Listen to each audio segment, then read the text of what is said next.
Көпті жаман басшы тоздырады, жақсы басшы оздырады деген халық даналығы ешқашан қоғам қажеттілігінен ажырап қалған емес.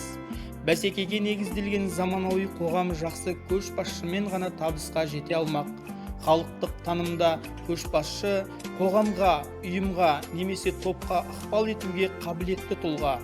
Ол халықтың белгілі бір әлеуметтік топтың мақсат мүддесін толық сезініп, қорғай білетін, бойына саяси қайраткерлерге лайық қасиеттерді жия білген адам.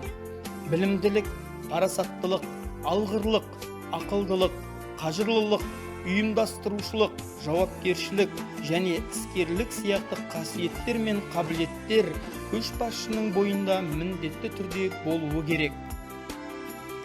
Білім мемлекеттің интеллектуалдық және рухани ресурстарының сарқылмас бұлағы ретінде адам капиталының сапасын арттыруда басты рөл атқарады. Кез келген мемлекеттің экономикалық және әлеуметтік жетістіктері білім жүйесімен анықталатыны анық.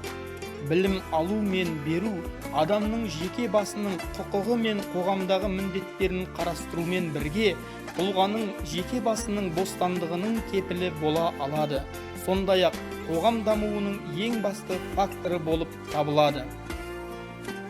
Табысқа ұмтылудағы жолымда хакім Абайдың «Өзіңе сен өзіңді алып шығар, ақылың еңбегіңмен екі жақтап» деген ойын басты ұстаным етіп, бел буып білек сыбана алға адымдап келемін. Халық даналығындағы «Не ексең соны орасың» тәмсілінің ақиқат екенін аңғартар жетістіктер де баршылық. Кез келген тұлғаның өзіндік табысқа жету формуласының болатындығы секілді, менің де табысқа жету жолындағы жоспарларым жоқ емес. Іргетасы 1958 жылы қаланып, 60 жылдан астам тарихы бар мектеп өзінің жеке тарихында талай жетістіктермен танылып келеді. Бүгінгі таңда мектеп-лицейдегі әрбір қызметкер білім нәрімен сусындаушы, әрбір оқушының мүддесін мемлекет мүддесімен қатар қойып, сапалы білім, саналы тәрбиемен қаруландырып отыр. Ұстаздықтың жемісі білімді шәкірт болса, ұжым қызметкерлерінің табысқа жетуі көшбасшының ұйымдастыру, үйлестіру қабілеттері мен қажырлы еңбегінен көрінеді. Мен Қазанғапов Мақсат Арапұлы өзімнің мектеп ұжымын басқарудағы еңбек жолында білім мекемесінің дамуына қажетті бірнеше циклдарды басты назарда ұстаудамын. Атап айтар болсам, мекемені қайта түлету мақсатындағы жоспарлауды басқару, ұйымдастыру, жоспарда көрсетілген мақсат міндеттерге жету, білім саласындағы барлық бағыттарда алда болуға ұмтылу. Осы жолда талапқа тірек болар жайттарды айқындап алған дұрыс екенін түсіндім. Айқындылық жоқ жерде іс-әрекет мардымсыз болмақ.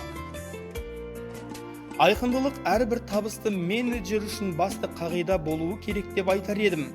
Себебі айқындылық жетістікке жетудің басты факторы, сәтсіздікке ұшыраудың да басты себебі айқындылықтың болмауы екендігі сөзсіз. Шығармашылыққа толы жолда мектеп ұжымымен бірлесіп талай жетістіктерге де жеттік. Басқарудың дұрыс жолға қойылуының әсерінен мектеп мұғалімдері мен оқушылары аудандық, облыстық, республикалық және халықаралық байқаулар мен конкурстардан, семинар, конференциялардан жүлделі орындар иеленіп отыр. Бұған қоса, сапалы білім берудің нақты дәлелі ретінде жыл сайын алтын белгі төс белгісі мен үздік аттестат иегерлерін қанаттандырып шығудамыз. Сондай-ақ 2017-2018 оқу жылында облыстық рейтинг мәресінде топ жарып, мектеп ұжымы орта білім беретін үздік ұйым конкурсы бойынша ең үздік қала мектебі номинациясының 1 миллион теңгелік сертификатын иеленді. Бұл да мектеп үшін мектеп қызметкерлері мен оқушыларының сенімділігін арттыратын жағдай болды десем, қателеспейтін шығармын. Халқымыздағы «жас келсе іске» деген керемет сөзін бағдар етіп, бойымдағы жігерімді, күш-қуатымды, жаңашылдығымды, ұжымды көтеруге жұмсауым керек. Болашақта өз ұжымының биік белестерден көрініп, сол үшін өзімнің кішкене де болса үлесім тигенін сезінсем, өзімді табысты басшы, бақытты адам деп білемін.